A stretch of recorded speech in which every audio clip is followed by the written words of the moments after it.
ongoing na naman ang construction. Ito na yung pinaka-base. Water. May drainage dito. Naman yun. Ganun kalaki ang tinambak, guys. Yan. Layout. Kung saan kadako ni nga room.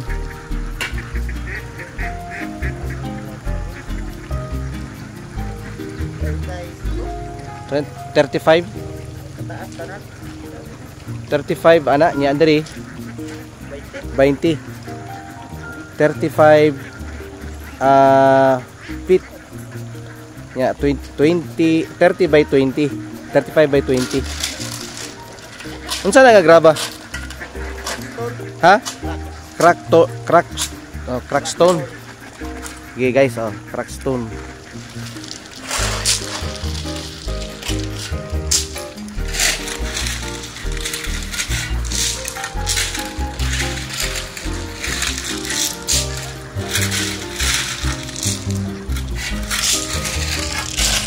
Pwede masulod dito? Ito. Sini ha. Ito. Yung itik ko, dili man din siya, ano?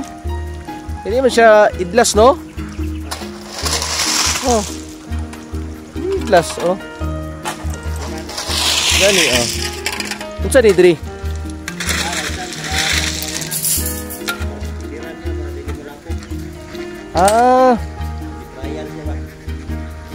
So kuala ni trial siya. Trial ni. Dari ang iyang rampa na dari sa musaka, simentado ni. Gipailingan no. Nya saka sila. Dari sa mangitlog. Dito na exit dito para sa pikas kuala pod. Room. Dito pod magkuha ang itlog. Sulod.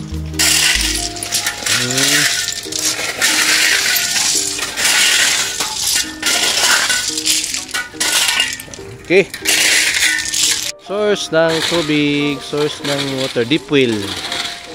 Okay, nagpa-satellite ni siya guys para makita ang source ng tubig, deep well ni. Kami dito kasi sloping yung source namin dito location. Sa akin, sorte kami kasi maliit lang yung gastos namin. Makapag-itik na kami sa building. Kasi kung katulad ninyo, siyempre, malaking gastos talaga. Pero sa amin dito sir, yung cost ko dito is 350 pesos lang per head. 350 pesos. Pesos. Pero sa hangay type siguro, abot ng 800 pesos. Diba? Wala yung patay boss? Ano yung patay mo ba? Pareho lang. May open air. Wala dito. Ito yung lapag-type. Lapag-type lang. Doon sila nangingitlog gabi sa city. So, paano yung water system mo? Ano lang, deep well. Doon. Ganyan din yung ginawa ko boss. Deep well? Oo. Dito, hanggang dyan sa bodega mo, ilog na. Pero naglagay ako dito ng tangke para malakas ang pressure doon sa... So lumamit ka pa rin ng kuryente? Oo, may kuryente talaga. May ano ko, may water pump ako. Yung poultry namin, dito ang bahay namin, hanggang doon sa Purok, yung poultry. 1,300 yung order ko dito. Nangingitlog na? Hindi, ngayon pa lang ako magbayad. Nag-ano pa ako sa inyo eh. Okay. Naka-build na ka? May ano na building na. Siguro mga 95% ako sa labas. Sakto lang din sabi ni boss na 1 month bago namin nabibigay. At least mga furnace namin. Doon tayo?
kining video ha para na po sa inyo ha. Guys, kung nakita ninyo to akong video, kini sa akong likod. Mao ni karon ang amo ang breeder farm na po diri sa kining Kalinan, Davao City. Next ni sa katong isa ka episode, isa ka farm na to, ang tagyagyo po na ni si Bahaya. Ang katong design nga na dito sa among phase 1, yang phase 1 nga itikan, gidala niya diri ang design. Og makita ninyo ron akong utron ng video. Og so law po naka-subscribe sa tong channel, please like and subscribe para magubad-ubad ta sa video nga akong himuon. Okay? So, thank you. So, ani lang. Tanawan lang ninyo ni guys ang iyahang iyahang setup.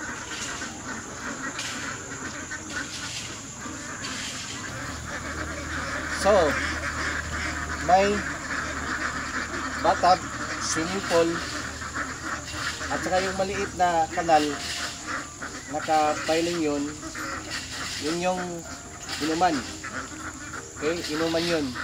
Since yung lugar dito, slope, pinambakan po ng mga stone, crack stone, yung malalaki. Tapos sa ilalim yan guys, sa crack stone, may ano yan siya, drainage dito. Okay, centralized po yan dito. Kung mag-ulan, yung ipot, kusang ma-wash out because ano na siya, nakagraba. Okay? Pwede siyang i-drain. Okay? Pwedeng i-drain nyo po ito. Araw-araw papalitan po ng tubig. At dyan, araw-araw po. Tapos, naka-steel batting. Yung sa taas naman, kailangan po may meron po siyang shade para hindi po mainit ang tubig. Dito po sa Barangay Tamayong, sobrang lamig po dito. No? Yung elevation dito nasa 1,200 above the sea level. So medyo malamig-lamig po. Kaya ito po yung setup. So guys, yung mga itik na dyan, nakalabas, dyan po sila pag araw lang. Pagkahapon, tuwing gabi, papasok na naman sila doon sa loob. No? So yung kulungan na yun. Medyo ano yun, nakababa yun ng mga 4 feet yun, may rampan ng ganon, kung mapipicture out nyo, papasok doon sa bahay na yun. Okay? Yung bahay na yun, doon po siya mangingitlog. So, wala na po doon painuman, wala nang tubig doon, lahat, wala na. Yung activity nila buong ang araw, dito na lahat, pero yung paggabi, iba na, wala na. Ang activity nila yung labing-labing, dito yun mangyayari pagkaaraw. Okay? Swimming, kain, tapos labing-labing. Oh. Tapos doon sila maglili ng white gold. So yun na yun. So question sir, meron ba siyang ilaw? Wala pong ilaw na doon. Depende po kasi yan sa pagsanay po sa mga itik. Kung nasanay sa ganitong setup, okay rin. Basta kahit mainit konti, basta wala lang tubig na stagnant, wala na po siyang problema. Tingnan niyo po ang ganda ng itik. Di ba? So yan po guys. Dito po yan sa Barangay Tamayong, Davao City. It's me, Lisong Kip from Davao City. Please like and subscribe. Bye bye guys. Ito naman din yung tubig sustaining. Yan o. Naka-deep. Yung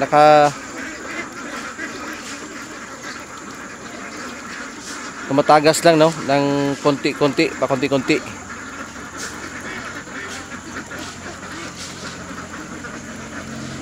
Yan, 1 7 8. Yan.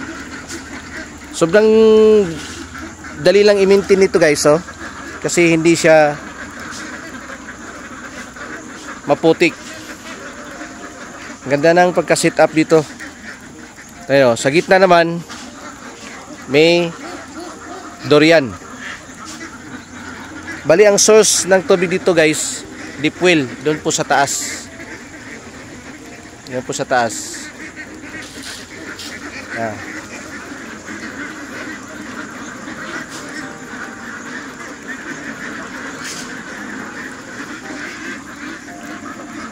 ang lalim nito, tingnan nyo.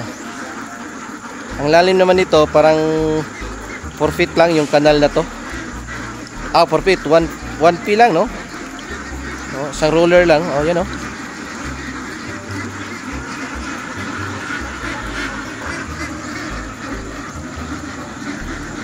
Ayan, simpleng siyang hindi masyadong magasto, pero hindi din siya madaling masira ang building. Kukulumber nga lang doon sa loob, yung A-house niya, kukulumber lang. But take note guys ha, hindi ito pwede sa mainit na lugar. Yan.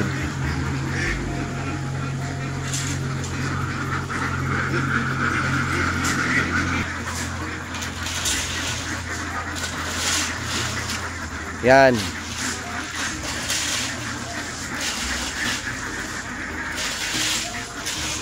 Sa Barangay Tamayong, Davao City. It's me, Songkip from Davao City. Please like and subscribe. Bye-bye guys. Daghang salamat sa nakatanaw sa itong video no, a while ago. Daghang salamat po sa nakahatag na punta o daghang itik. Daghang na po nalipay sa atong himong kanang activity diri sa Davao City guys. Ang among gihatag nga itik balig worth 1,500 ni kabuok ni nga mga itik no, for meat type. Ala sige, buhian na niyo tarong ha, dapat wala gyud malagas pag siya mortality. Pero ambot lang kung nabuhi baka ni tanan guys no, kung sa to'y nakakita ani nga video naka-appeal mo dawat sa itik, pag feedback in town niyo kung nabuhi ba tanan yung itik. Kung wala tanan mabuhi, pwede na po ta mohatag og dugang pang mga itik para sa inyong tanan. Okay, so daghan ang itik na po na to diri, labi na karon nga season March hangtod 4 months nga duration, daghan tag itik na po niya ipanghatag. Og labi na gyud sa katong kusunan na gyud buhig itik atong tagaan para daghan po sila maihaw pag-abot sa 4 months gikan sa pagbuhi og itik. Okay, so dinhi na lang kutob ang atong video, kay video taas-taas na po din video ha.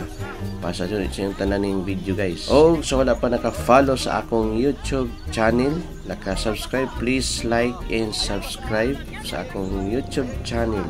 Kining Leo Songkip Vlog, kauban ni katong sa itik farming Davao nga YouTube channel. Isa na sila guys. O syempre po sa akong FB account, kining Leo Songkip, parihara ni profile sa akong mga picture profile kini sa YouTube. O syempre naapod tay FB page, ang Duck Farming Davao Mindanao. Pwede nyo po na mabisitahan o ma-search ninyo sa Facebook. Okay guys, daghang salamat po sa inyong kanunayng pagtanaw ning atong bidyong walang katapusan itik, bahalag mo ni maho nata og itik sa una og hantod karon itik gihapon. Kini si Mr. Leo Songkip. Daghang salamat po.